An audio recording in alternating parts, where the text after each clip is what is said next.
Hey everyone, welcome to the Frontline Community Church podcast. My name is Jared, and I'm the group's resident here at Frontline in Grand Rapids, Michigan.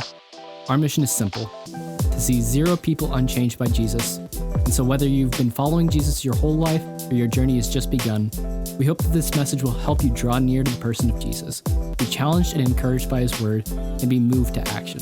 We hope these next few moments are a blessing to you and equip you to see who God really is and who you are in him. Well, hey, good morning, Frontline.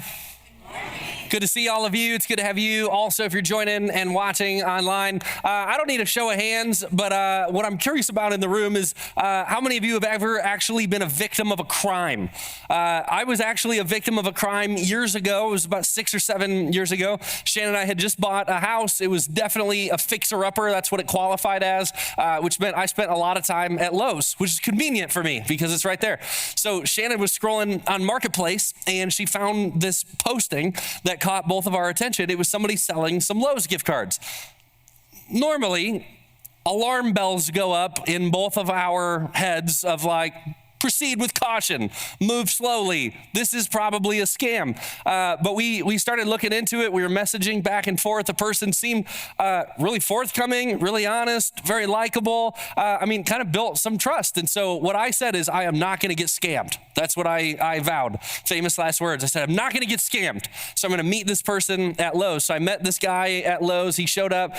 He was in a nice pickup truck. He was dressed nicely, a little bit older than me. And so he was selling these gift cards. And here was his story. We had a credit card and it had a lot of points on it. So we cashed in the points for the credit cards or the points for the gift cards. And so we're getting rid of the gift cards because we no longer need them. I went, okay, that's a decently believable story, right? Some of you are like, I'm out already. I wish I would have talked to you before this deal. I'm like, okay, this seems legitimate. And I said, I'd like to check the balances of all of them. That's why I decided to meet at Lowe's. And so we checked the balances of all of them. And 3 out of 4 of them were good. One of them had an issue. He ran back inside, came out. I checked it online. It was all good. Here's the thing. He asked me right before we completed the transaction, he goes, what are you going to do with these? And I said, trusting him, I don't really know yet. We bought a fixer-upper. There's tons of projects. Like, we're going to be using this for a long time because it was a lot of money. It was $1,000 that I was buying these for. And so I go, I don't know what I'm going to use them for yet, but I'm going to use them. And the reason I'm buying them is obviously the value of the gift cards was higher than what I was paying for them. And so he goes, oh, okay, great. So we did the transaction. I handed him the cash. I took the gift cards and I drove away. And I thought, sweet, I'm not Dutch. I could fool you though. I mean, I got a great deal, smoking deal, right? Couple $100 in my pocket of value. Well, it was a great deal until I showed up to Lowe's about 4 to 6 weeks later. And I'm shopping through Lowe's. And you know what it feels like when you're like, I got money for this. I was kind of like, I don't need all of this, but I'm going to throw this here and throw this here. I'm going to add it up. I filled up my cart. I went to the front. I was ready to check out. They scanned all my stuff and they go, okay, here's the cost, whatever it is. And I pull out one of my fancy new gift cards and I hand it to them and they swipe it and it goes, merp, merp. I was like, I don't know a lot about cashiers and stuff, but I know that's probably not good because it said 0 when it beeped. And so I was like, $0. And she goes, do you have another gift card? I was like, yes, but that one has money on it. Can you swipe it again? So she swipes it again. Merp, merp. I was like, oh no. You know that pit in your stomach that you just immediately feel? I was like, please try it one more time. I think your system's broken. And she swipes it again and it says $0. I go, oh no. And I pull out the other gift card and I hand her the next one and she swipes it, $0. I hand her the next one, $0. 3 out of 4 of those gift cards were 0. You know that feeling when it's like, he got me. I mean, we're 4 weeks, 6 weeks later, something like that. I remember looking back and going, I'm going to message him right now, right? As if he kept his Facebook profile active. And so I pull it up and all these things start hitting me like, well, that makes sense. The person we were talking to wasn't the guy that I met. And then he was a little shady right at the end in the communication. And so I try to message. It says the profile has been deleted. You can no longer send messages. And for a brief second, I was impressed. Because I was like, I was aware, I was asking all the right questions, checking all the things, trying to make sure I didn't get scammed. And here's the realization, standing there with the cashier, I went, I know how he did it. He took a picture of the back of all 4 of those gift cards with the pin exposed. So he sold them to me, and after hearing I'm not using them for the short amount of time, he went and sold them online again. The best part of this whole story is that Shannon was the one that found the ad in the first place. So I came home and I went, this is an us deal. This isn't just a me, because if it was just a me, we all know I'd be sleeping in the garage for the next month because I just lost a whole lot of money for our family. It was an us deal. It was a blow. And then here's what it feels like, right? This is why I tell you the story. What does it feel like when you get wronged like that? What's it feel like when you're the victim of an adjustment? I started feeling all these emotions at the cash register and then beyond. I was like, I don't even want this stuff anymore. I hate Lowe's. I don't ever want to shop again. You start reacting, right? You stressed out, and then you get angry, and then you get resentful, and then all of a sudden you're suspicious, and you're suspicious of everybody. I still don't like Marketplace. I still don't like it. I don't trust it. It's because you just learn, like somebody looked me in the eye and lied to me. And then they took something from me. They didn't just take it from me. They took it from my family. They don't know my story. They don't know what I'm going through. They don't know how hard it was to put that money together, especially in that season when we have all of these expenses on the house. They took something from me. They wronged me. And all of these emotions, I mean, you name an emotion, I felt it in that time. Here's why I tell you all of that, right? That part of the story. That's how our friend Jonah, as we close out this series, that's how Jonah felt about the people of Nineveh. Jonah and the Israelites were victims of Nineveh's crimes. Nineveh was known for being brutal. They were part of what's called the Assyrian Empire. They were a brutal empire. They were vicious. They would move in and they would conquer territories. They would invade. They would be absolutely awful to the people. Today, it would be called crimes against humanity. And what they would do and how they would treat men and women and children and societies and people that weren't engaged in warfare, how they would be treated. This was a brutal, wicked people, and Jonah hated them. He hated them. And you know what? If we could hear a bunch more of the story and a bunch more specifics, we might hate them too. We might understand some of the angst and the frustration and the emotions that come up even after my story getting scanned. Those emotions after years after year after year, decade after decade, a people that oppresses another people over and over and over. So imagine Jonah's pleasant surprise when Jonah gets sent to Nineveh to preach a message of destruction.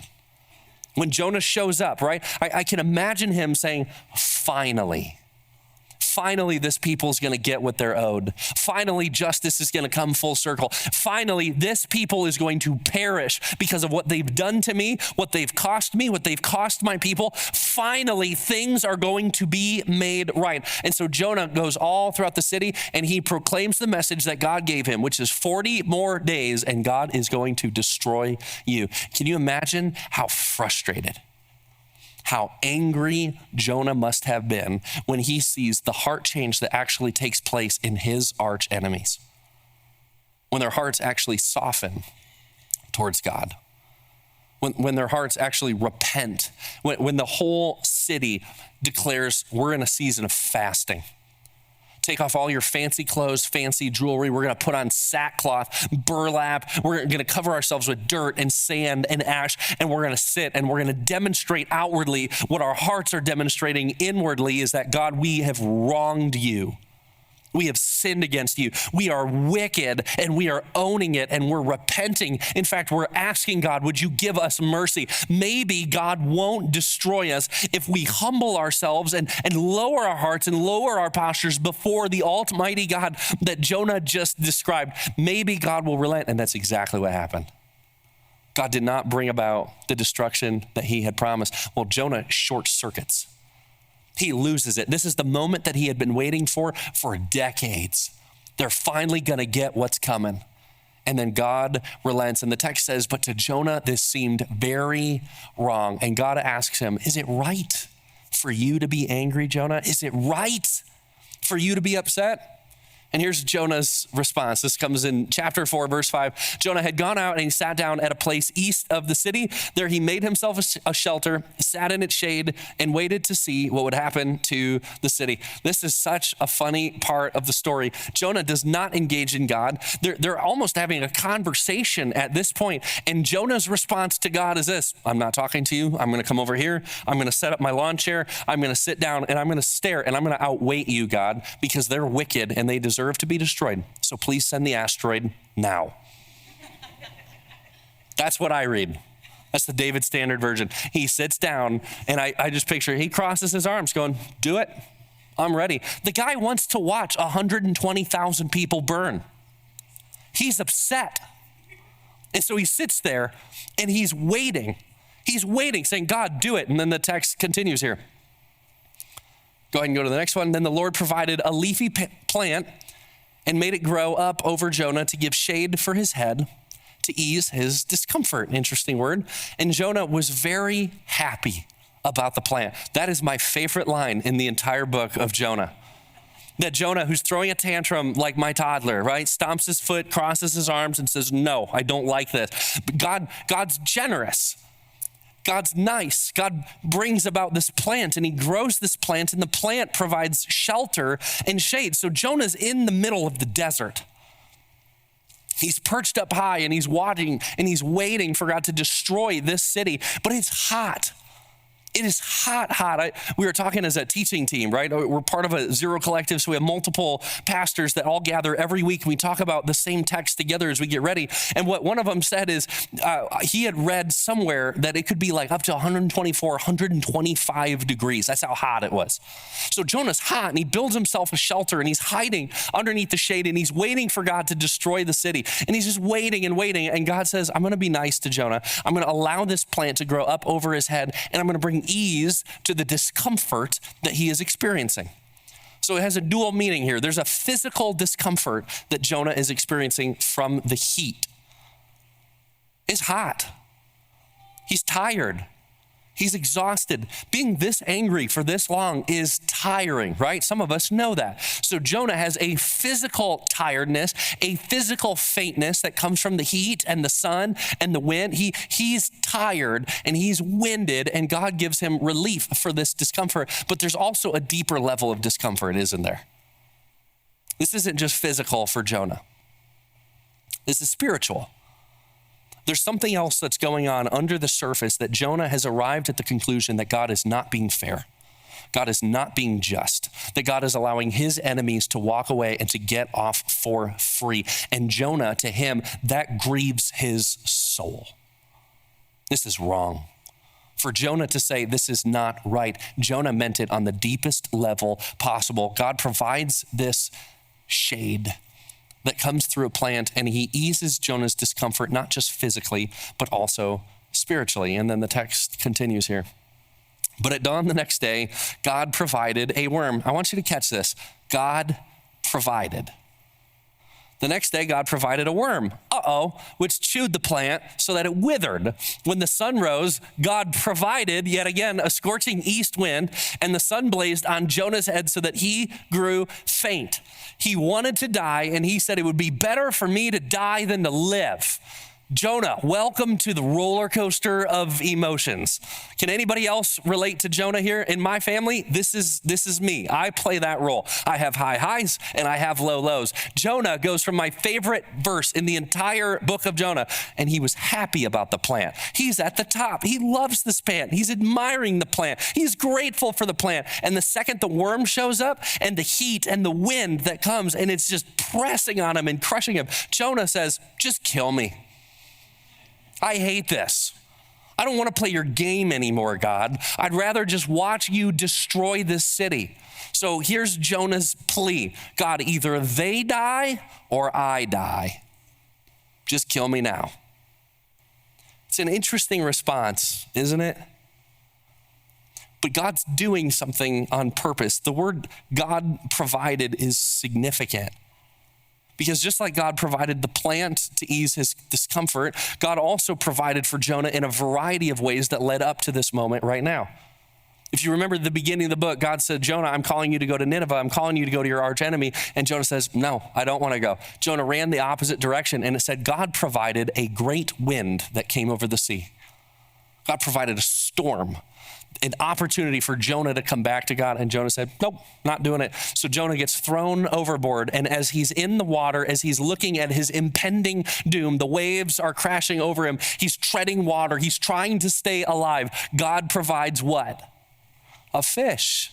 And the fish comes and swallows Jonah. And Jonah spends 3 days and 3 nights in the fish. Jonah eventually gets spat up. God continues to provide for the prophet that is bent on running from him. See some of the metaphor at play here? God is going after Jonah. God's attention is no longer on the people of Nineveh. It is solely on Jonah. He's inviting him to come back. God continues to provide things and to provide opportunities for Jonah to turn his attention back on God. And then we'll keep reading here. But God said to Jonah, is it right for you to be angry about the plant? And Jonah's response, it is, he said, and I'm so angry, I wish I were dead. Something that I've never noticed before in this passage. I've read this most of my life. I mean, I grew up in the church. I've read and I've heard this story. Something I never noticed before was what Jonah was actually angry about. Notice it's in God's question. God said to Jonah, is it right for you to be angry about what? The plant. He doesn't say, is it right for you to be angry about the heat? He doesn't say, is it right for you to be angry about the wind? Both of which God provided. He doesn't even say, is it right for you to be angry about Nineveh? God's not talking about Nineveh right now. God's talking about Jonah. Is it right for you to be angry about the plant? The plant is significant in the story, far more significant than I ever gave it credit for, because the plant provided a covering for Jonah. It's so cool. God provided a covering, a shield, a shade for Jonah as he's in the middle of the desert. He's totally exposed. He's at the whims of whatever the sun and the wind and the elements do to him. God provides a shelter and a covering over Jonah. And when God removes the covering for Jonah, Jonah gets ticked off about it. How dare you take the covering over me? That plant made me happy. The covering, the protection, God, made me happy. And I just picture him going, do you see what's happening here? Jonah, you're upset about the plant that was over your head that provided shade for you from the sun. But what you're demanding is that I remove the protection and the covering that I have placed over my people in Nineveh. You are asking me to remove the covering and to remove the protection so that the wrath of God gets poured out on top of them. That's what you want. You think that's going to satisfy you? And it makes me take a step back and go, what is our idea of justice in this world? If we look at Jonah's model of justice, justice is this: you hurt me, so they get hurt. It's not just I hurt you. It's okay, God, now you hurt them. It's eye for an eye. It's tooth for tooth. It's shot for shot. It's pain for pain. Here's the problem with that method of justice is, when does it end? Think about somebody that's hurt you in the past, somebody that's wronged you or taken something from you, somebody that manipulated you. Maybe they stole something from you. They abused you. They hurt you. They took something from you. If you look at that, and if you look at that person and you say, justice to me means they get back what happened to me, when does it end? I mean, really, when does it end? When does it end in your marriage? When does it end in your relationship with your family or people that don't talk anymore? When does it end at work? When does it end in a country? When does it end in wars? When does it end? When shot for shot for shot for shot for shot, eventually everybody dies. That's what I think happens. God's idea of justice is so different than Jonah's idea of justice, and if we're being honest, than ours. Jonah exclaims to God, they die or I die. You pick. And what blows my mind about God is he says this: what if there's a third option? What if I die for that? God introduces a totally different model of justice. It's not played out yet in the story. We'll get there. But he looks at Jonah and he looks at Jonah's heart and he looks at his desire for justice, and God's able to poke holes in it and say, you're the recipient of the covering that I have provided over you, but you demand that I remove the covering over a whole group of people, 120,000 people. You're demanding that they get wrath because they hurt you. The problem with Jonah here is Jonah's not desiring justice. Jonah can only see the pain that he has endured. The pain that he has endured, that he has taken on, that he has faced, not just individually as a people, has shaped and construed and morphed the idea of justice that Jonah thinks he's entitled to. I heard this not that long ago, but isn't it funny? It's kind of a funky position when the person who was wronged is also put in the position to decide what justice looks like. How do you do that fairly? How do you do that equally and justly? But Jonah, as God gives Jonah opportunity after opportunity after opportunity, engage with me, Jonah. Bring it to me, Jonah. Let me do something with that, Jonah. Jonah refuses. If I read this story, maybe I'm the only one, but when I read this story, I'm a little bit tempted with his responses right now to start cheering for Jonah's destruction. God, he's annoying at this point. He's annoying. Why can't there be a chapter 5 and it's just labeled, God deals with Jonah? I'd get excited about that. What's in that chapter? Here's the problem. God has dealt with Jonah in chapters 1, 2, 3, and 4. The problem with Jonah is actually a lot like us. That the way Jonah approaches justice, the way he approaches injustice, the way he wrestles with pain actually is super relatable for all of us. It's definitely relatable for me. The problem with pain's a funny thing, isn't it? If I had to pick the topic that I would look at or close on for a book like Jonah, pain would not be the area that I would naturally go, I want to close with that. I want to talk about pain, but pain shifts so much how we see. What pain have you endured at the hand of somebody else? What's the pain that you have experienced in your life that as you walk today, or as you go to work tomorrow, or as you relate to your family at home, what's the place of pain that you say, it's definitely still there? What's the place of pain that exists in your life? And what happens inside of you when you experience that pain, or when you experience somebody poke that pain? I know a bunch of your stories, even in this room. What about this? What happens when a car accident leaves you maimed for life and you struggle with chronic pain as a result? What happens inside of you because of that pain? What happens if a parent abused you? And then later in life, it led to substance abuse and broken relationships, and the cost just continues to incur over and over and over. What happens inside of you when that spot in your heart gets poked yet again? What happens when a former spouse cheated on you, or left you, or stole from you, or went after the thing that mattered to you most, that they just tossed you aside and they moved on with your life? What happens when that pain is prevalent in your life? How do you function in that? Or how about this one? What about when you were unjustly fired, let go from a job, betrayed by a friend or a loved one? I think so many of us, our natural response is we get angry, we get self-protective, we get skeptical, we get suspicious, we get reserved, we get bitter, we get closed off, we get distanced from everybody else. That's Jonah. That's us. Maybe that's the reason God preserved this book for us for thousands of years, because the prophet that maybe many of us are secretly cheering against at this point is actually ourselves. God's inviting us into something. Jonah is like so many of us.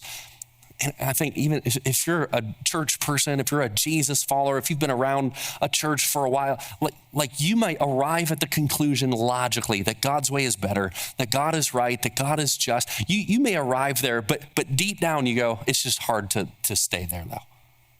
It's hard to actually live that out. It's hard to embody that. It's hard to accept that actually may be the best way. That's what makes Jonah so relatable. Here's what's so interesting is how much pain dictates and shapes how we see justice and injustice in our world. Julius Caesar was quoted as saying this once. I just thought it was so good. I wanted to share with you. It says, "It is easier to find men who will volunteer to die than to find those who are willing to endure pain with patience. That's Jonah. That summarizes the character of Jonah. Jonah is far more willing to die. Take my life, Lord. I'm going to flee the opposite direction. I'm content getting thrown overboard. But the pain that these people has caused me is so great, I would rather die and not deal with it anymore than to live and be patient and to sit in that pain and allow it to do something in our lives. That's Jonah. That's me. That's probably us. And for so long, I was talking to a bunch of people between services. My own journey with pain is significant. People that hurt me and wronged me and took things from me. I mean, the thoughts that went through my mind for years, just going, this can't continue. God, you either need to remove them completely or you need to remove me completely. God, I just can't endure this. There's no way this is ever going to be right. There's no way this is ever going to be made right or redeemed or fixed or solved. God, I just need an out. Do not make me sit in this any longer. What pain do you feel? What is it right now? That if God was doing an autopsy on your heart, and he goes, I found the problem. Here's where it is. This is what is the thing that's killing you right now? Because the pain is so deep and substantial. Here's what's funny about the whole Lowe's story. By the time I figured it out, whatever, I mean, this guy was so long gone. I was sharing it with my small group at the time, and I was like, man, they got me. And of course, I was the butt of every joke about gift cards or scams for the next year. But one of them said, I feel like you should still file the police report. I was like, this is like 3 months, 4 months removed at this point. Like it's worthless. Like this, he's so far gone, there's no sense. And they really convinced me to just file it. So I did. I called the non-emergency number and talked to a sheriff's deputy. They sent a detective out to me. They took some information. Where did it happen? And what was the day, whatever. And so I gave him the info, described it, and he left. And I went, well, whatever, it was lost. In 2 weeks, I got a phone call from that detective and he goes, found him. I was like, you what? That's my tax dollars at work. I was like, you guys are fast. Like, do you do work on the side too? This is great. I got some things I could work through right now. Like, just, you could help me. He goes, here's the deal. We found him. I looked him up, went through whatever. He told me kind of some of the details of how he figured out who it was and who wronged me, whatever. It was pretty awesome how he was able to do it. And I was kind of impressed. But then he says, here's what happened is I showed up at his house. I was like, okay, imagine that for him. And he said, I showed up, I knocked on the door, he answered it, and he basically goes, got ya. He goes, what do you mean you got me? And he goes, I know what you did. I know you stole from XYZ, and here's the deal. I know you did it on this day, at this time. I know this is how you did it. I know this is how you paid for the cards. I basically got you, so admit it. And he did. He confessed to him on his own doorstep, and he goes, yep, I did do it. And he starts describing his life. Starts saying, man, I'm addicted to drugs right now. I'm trying to get off and I can't. I was in rehab or whatever. He details the story, and what he actually did was he stole from his dad. So he stole his dad's credit card, and then he went to Lowe's and he bought these gift cards, and then he stole my money, and then he took the gift cards and sold it to somebody else. I mean, it just kept going, layer upon layer upon layer. And he starts describing and crying, like, I'm gonna lose my job, and I've been in trouble with the law before, and this, like, he's a very normal guy. They just made a series of really bad decisions that got him in a place that he's really in trouble. And the police officer that's ready to put him in cuffs and take him in is standing on his doorstep. And the cop says, I'm going to help you out. I'm going to let you turn yourself in. So the detective calls me and he says, what do you want to do? You want to press charges? And what I would normally have thought would be a very clear-cut, duh, get him out of here. I don't know. Whatever I would have thought years earlier, the way that he described this guy humanized him. And I just paused. I went, I don't know what happens if I press charges. So he starts detailing, he goes to the court, and then they decide and push and judge and all that. And And I said, what happens if I don't? And he goes, well, if you don't press charges, then it gets entirely left up to the DA. So they'll review the case, they'll review the information, they get to decide what we do with it. And I remember just thinking, like, I've never been put in the position to determine somebody's fate like this before. And I wasn't gonna be quick. I remember Shannon asked me this question, and she said, what if he ends up going to Frontline someday? The detail I didn't tell you is he lives like 2 miles from here. And her question shaped this eternal perspective of what do I want to do right now? The victim being in the position to decide sometimes gets funky. That I'm just letting you in. It was weird. So I said to the police officer, I don't want to press charges. I'll just leave it up to the DA. I'll leave it up to the system. I'll leave it up to decide. I made it clear I'd still like my money back if that's reasonable. So I don't know what happened. I know he ended up turning himself in. I know he went to court. I got a check back about a year later.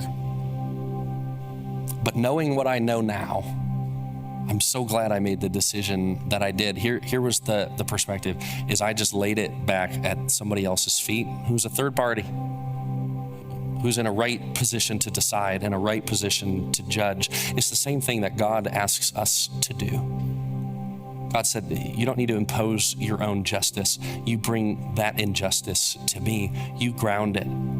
The greatest injustice that has ever taken place happened on the cross.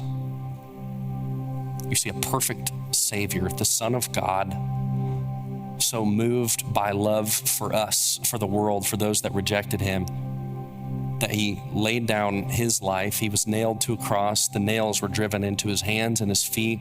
He was whipped. He was beaten. He had a crown of thorns that was jammed on his head till the blood ran in his eyes.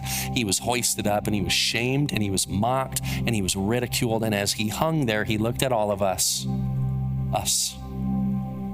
And he said, Father, forgive them. I don't even know what they're doing. That's injustice.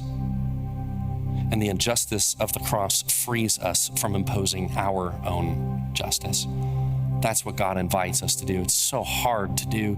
It's so hard to live out. But what he asks us to do is to take the wrong that was done to you, to take the person that had taken from you, to take the injustice and lay it down at his feet and say, you're the judge. You are God. You are in the position of authority. You're a good father. You're the one that's impartial. You're the one that is right. So God, we just submit this to you. And something happens inside of us when we do that. I think God meets us and grows us and teaches us something that is only possible when we actually submit. And when we do submit, God can take it. And he doesn't just pay for it, but God can take it and he can redeem it and he can restore it and he can make it better and he can lead to new life and he can further his kingdom and he gets the glory for all of it. But what he asks us to do is to bring it to himself. This is God's response. If you read the end of it as to Jonah, when Jonah says, yes, it is right. God says, you've been concerned about this plant, though you didn't tend it or make it grow. It sprang up overnight and it died overnight. But should I not have concern for the great city of Nineveh, in which there are more than 120,000 people who can't tell their right hand from their left, and also many animals? What God says is, I care about people. People are precious to me. I'm the one that gets to administer justice. I'm the one that gets to administer mercy. I'm the one that gets to administer compassion. I'm the one that gets to be in that place. What he asks us to do as his followers is to yield it to him. So just that closing question is this: what injustice do you need to release today? I don't want it to be too simplistic, but even last night when I was walking around here in this place, I went, okay, Lord, what are the injustices that I'm holding on to right now? What are the things that have caused pain, that have led to loss, that have led to brokenness, that have led to death in a variety of ways? What are the things that I'm holding on to that I want justice served and I know how I want it served? Okay, God, I give that one to you. Okay, I release that one to you. Okay, I yield that one to you. What is it for you? I just want to encourage you and invite you to use this space to start, to yield it back to him and watch what he can do. as one who's on the journey with you, watch how he can redeem what you are convinced is dead any other way. Watch how God can use that in a mighty way. Let me pray for us quick. So God, we just come before you. And this isn't the topic that many of us like to talk about, especially because it pokes wounds and pains and areas of our life that are very, very tender.